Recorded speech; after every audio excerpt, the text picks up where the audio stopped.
magazines and the books, they're all wonderful. But half those magazines are from the States. Half the plants in those magazines aren't for this area. So you see all these beautiful, wonderful pictures and you say, I want that in my yard. It could be 150 days until they're going to produce what you want them to produce. We only have 100 frost-free days. So before you start anything or decide what you want in your yard, do the research. There's wonderful books out there. Internet's invaluable. Don't always take what's gospel in those magazines, because a lot of the magazines too are printed out east. They got a lot different climate than we have. So people get really frustrated when they put out all this money for the soil, the pots, the seed, the water, the time, the energy, and it's a fiasco. So the first thing to do before you even try and start anything is do your research. Is it good for this area? Pick out your color schemes, pick out what you want, and then when you have what you want all figured out, that's the time to hit the store to get the stuff. When you come in, I don't know if how you are for impulse buying, but I'm really bad. And then I get home and I've got all this stuff and I go, well, I really didn't want this and I really didn't want that, but it looked pretty on the picture. And then the only thing I can say is the seed that we here sell at Early's that are packaged with the Early's name on the bottom is for this area. Okay? The racks, on the other hand, that come in from other companies, the majority of the seed is good for this area, but I don't have a say on what I can order in. So that's when I say it's time to do your research. Anything with an Early's name on it, good for here. Anything that has another company name on it, before you decide you're going to grow it, do the research if it's good for this area. Okay.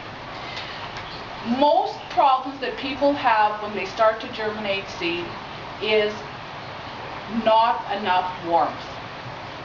It's not so much the light or the dark, because to give you an example, impatient seed like to germinate. If you cover that seed with soil or something dark, it's not going to grow. Pansies, on the other hand, need dark to germinate. So you can plant them, put them in a dark bag, and they like cooler soil. They like a 60-degree soil temperature, like 60-degree Fahrenheit. I'm still kind of old school. Whereas petunias need at least a 70-degree soil temperature to germinate properly. That's another thing. When it comes to research, each different seed has different requirements. The average seed, though, is 20 degrees Celsius that you need. Now, your house is your temperature is probably about 20 to 22 degrees set. That means your soil temperature is only 10 to 12 degrees Celsius. Your soil temperature is an average of 10% colder, or 10 degrees colder than your room temperature. So many people have a problem that they say they plant these seeds and they don't germinate. You need heat. You need a bottom heat, and I'm not, heating mats are wonderful. I've had mine for probably 15 or 16 years. They last forever. It's not a bad expense either, because you're looking at about $30 for a heating mat. But I've had mine at least 15 years, so that works out to $2 a year. So when you figure it out that way, by not having the proper bottom heat, you're losing a lot more than $2 a year in seed because they're not germinating properly. So a heating mat is a wonderful investment for you to get. My next thing is, I wish I had the book down here, but you can't buy it here at the store anymore, and I don't know bookstore. But if you can ever find a book called From Seed to Bloom, I call it my Bible. I know there was a lady in here a couple weeks ago said there was a bunch of Westgate used bookstore. She picked hers up there. She got it for something like $4. It's a wonderful book. Any plant that you want to start from seed, it will tell you in that book whether it needs light or dark, warm or cold, what the moisture requirements are. Some seeds like it really quite wet to germinate. Other seeds like it really just damp to germinate. So either go on the internet or see if you can go to the library, anywhere that has a good book, and do your research, because like I say, if you don't have the proper growing conditions to germinate these plants, you're just going to become really, really frustrated. Next, I did a little example of what things happen when you don't have a grow light. See how wimpy?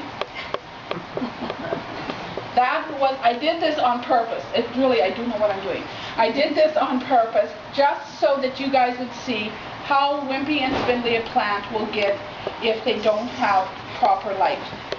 And then you take a look at this, how strong it is, like it's a different plant, but how strong it is.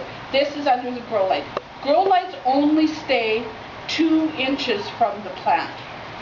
A lot of people make the mistake of being like this grow light, having their plant so that way they can get a bigger area to cover. Well, that's all fine and dandy to have bigger area to cover, but probably within 2 to 3 weeks, that's what you're going to have.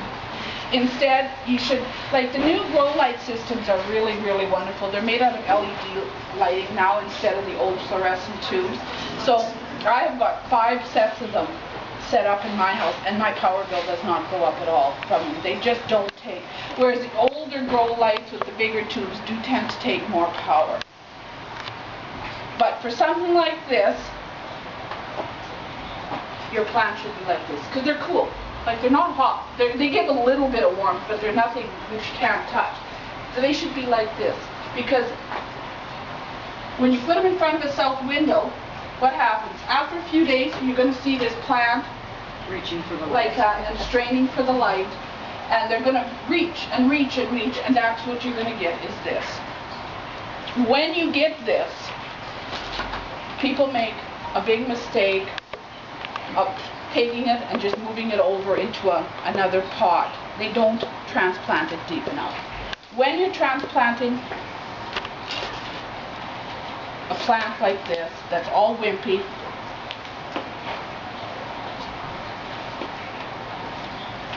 do it right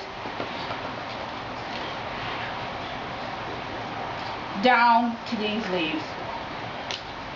Because what happens when you do that, when you transplant like this, all this wimpy stem that was here flopping around, roots come out of here. And by the time, and you have to keep transplanting, don't get me wrong, people think, oh, once I transplant like this is it for the season. I probably transplant 4 or 5 times in a season before they go out to the garden. And what you can do with these, and most plants, when they get wimpy like this and you want to try and fix it, you can lay them sideways in there. Stems are pretty tough when they're wimpy like that. And just keep planting them down, and every time you transplant down, transplant right down to those first set of leaves, and the roots will keep coming out. By the time I plant my tomatoes out into my garden, the stem is easily as big around as my little finger, and those plants are strong and they're tough, and when I plant them out into the garden,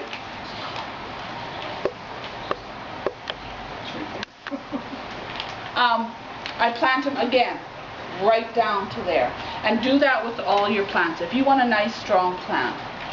But getting back to the germinating of the seed, if you have old seed, and I don't know if you guys are like me, I have suitcases full of old seeds. If you had them and they're a few years old and you're not sure if they're good, if they're a viable seed anymore, instead of wasting all this room in pots and soil and stuff, damp paper towels. We started these on Thursday. And that's a pelleted seed, correct? No, No? that's just a raw geranium seed with coating on it. Okay. Okay. The reason I'm picking on geraniums, if everybody's wondering why we have geraniums to give away at the end of this and we're slipping geraniums, I don't know how many of you know, but 2012, the flower of year is geranium. Oh, wow. So that's why we picked on geranium, because It is the flower of the year. But that shows you, that seed that we had started in there is 8 or 9 years old. Wow. And most people would have taken that seed and out the door saying, it's no good. Whereas out of that, probably about 40 seeds, I think we started there, we'll probably get a germination of about 36 plants. Put in that tray between 2 damp paper towels, put in a plastic bag, we put them on the heating mat, the ceiling heating mats, which are temperature like they're regulated. They're not going to get too hot on you. We set it on there, and this is what you get in a couple days. And you can do that with all seed. The only thing is, if you're trying to germinate things like petunias or impatiens and stuff, they're so little. You'll see if the germination is good, but they're really tough to transplant off here. Whereas with us, these, all you do is you take one of these, stick it in a pot, and just lightly put soil over it, and probably in a couple days, give it a drink of water. In a couple days, you'll start to see a little plant like this coming up. So that's what I'm telling people to do is, don't waste all the soil, all the pots, all the energy on seeing if a seed is still good. Do it between 2 damp paper towels. It's cheap, it's quick, and the only thing that you have to do to make sure it's going to work if you want to transplant is make sure you keep the paper towels damp.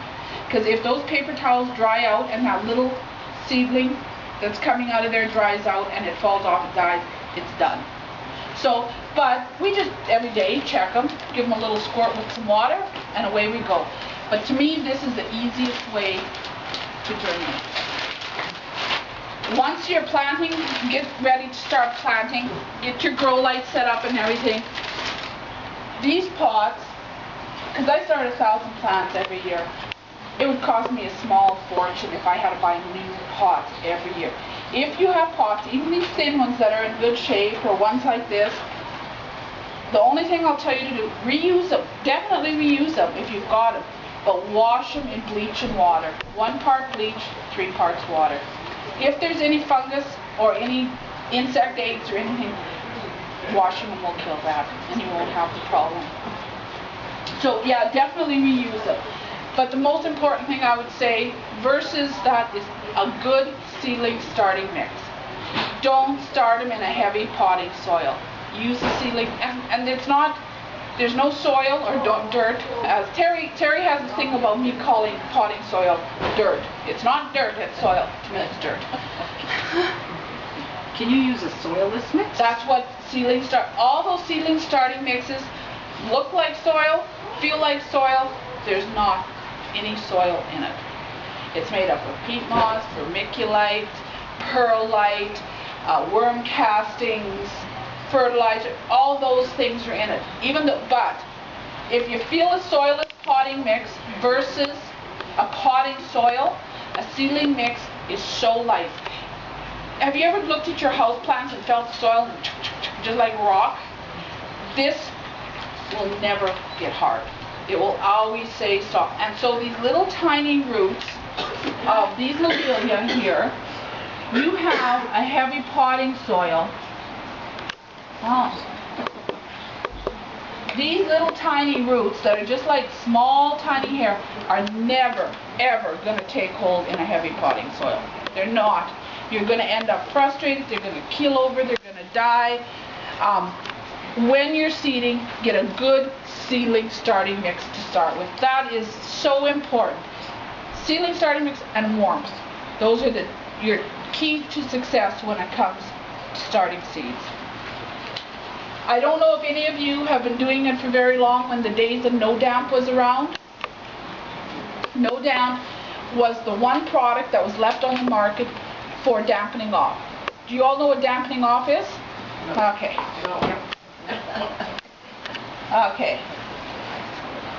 This is probably the easiest because these dampen off really easy. Little tiny plants. They come up to a little bit bigger than this hair, and all of a sudden you'll wake up one morning and they're keeled over dead. That's dampening off. and it's a fungal disease. It doesn't tend to hurt things like tomatoes and geraniums, peppers, those marigolds, that type of thing, but petunias, alyssum, lobelia, impatiens, they tend to dampen off really, really, really easy. No Damp is no longer on the market. I don't know, government, whatever, it's no longer.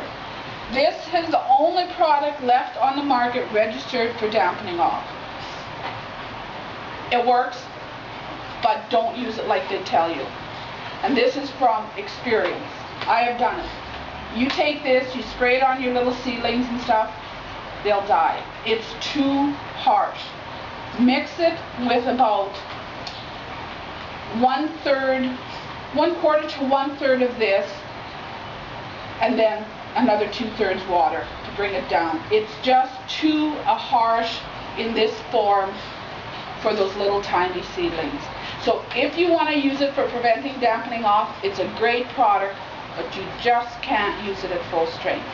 So Is there a product called, it's Captain or something? Captan is a fungicide as well. Captan used to be available for you and me to use. Now it's only available in commercial sizes. So same thing,